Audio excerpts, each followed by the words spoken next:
ठाण्यात पाकिस्तानी झेंड्याचे दहन, पक्ष फोडाफोडीत व्यस्त असलेल्या केंद्रीय गृहमंत्र्यांनी राजीनामा द्यावा, संतप्त शिवसैनिकांची मागणी.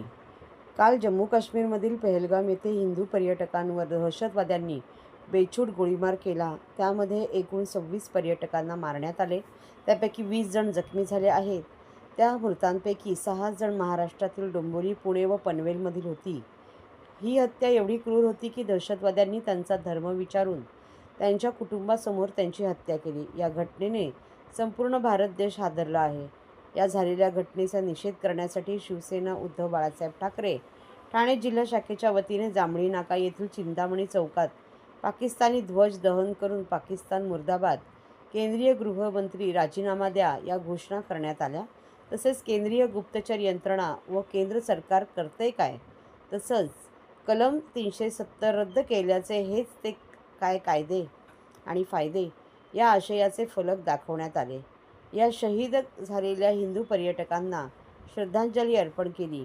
त्यावेळी शिवसेना नेते माजी खासदार राजन विचारे, संपर्क प्रमुख नरेश मणेरा, उपजिल्हाप्रमुख कृष्णकुमार कोळी, सुनील पाटील, महिला जिल्हाध्यक्ष रेखाताई खोपकर, शहर प्रमुख प्रदीप शिंदे, उपशहर प्रमुख सचिन चव्हाण, वसंत गव्हाणे, विभाग प्रमुख राजू शिरोडकर, प्रशांत सातपुते, जीवाजी कदम, विजया हंडोरे, मया पाटील, राजू मोरे, राजेंद्र महाडिक, अप्पू आठवाल, मयूर जैन, तसेच महिला शहर प्रमुख प्रमिला भांगे, त्याचबरोबर उषा बोराडे, सुनंदा देशपांडे, राजश्री सुर्वे, अनिता प्रभू, रेखा पाटील, रसिका सुभेदार व इतर शिवसेना पदाधिकारी व नागरिक मोठ्या संख्येने उपस्थित होते.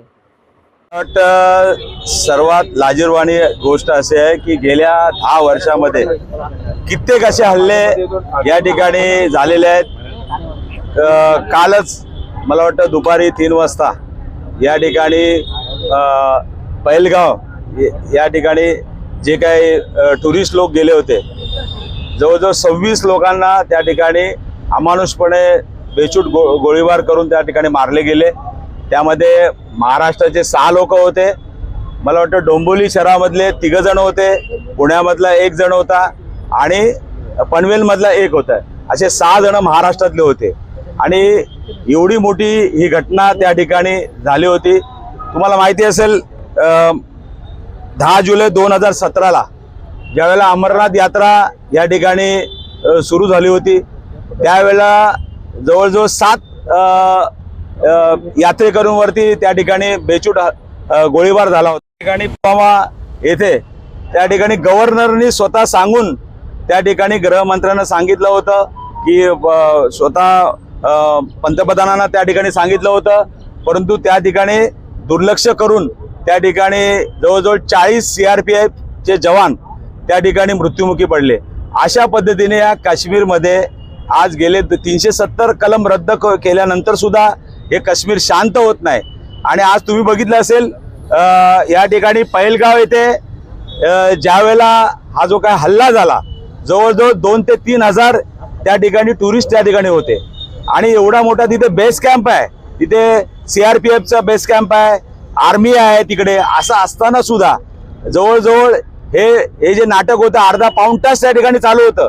आणि असं असताना त्या ठिकाणी 5 अतिरेकी येतात आणि त्या लोकांना गोळ्या घालून निघून जातात आणि एकाही अतिरेक्याला आतापर्यंत पकडलेलं नाही. हा मला वाटतं केंद्र सरकारचा फेल्युअर आहे. आज तुम्ही बघितलं असेल मोठमोठ्या गोष्टी करतात. या ठिकाणी तुम्ही बघितलं असेल कालच नवी मुंबई येथे या ठिकाणी जे ठाणे जिल्ह्याचे पालकमंत्री आहेत त्या ठिकाणी पक्ष फोडण्यामध्ये मशगूल होते. डोंबिवलीचे 3 नागरिक त्या ठिकाणी गेलेले आहेत आणि त्यांच्यावरती दुःखाचा डोंगर त्या 3 कुटुंबावरती असताना आज तुम्ही जर बघितलं असेल त्या ठिकाणी ते त्या कार्यक्रमामध्ये व्यस्त होते.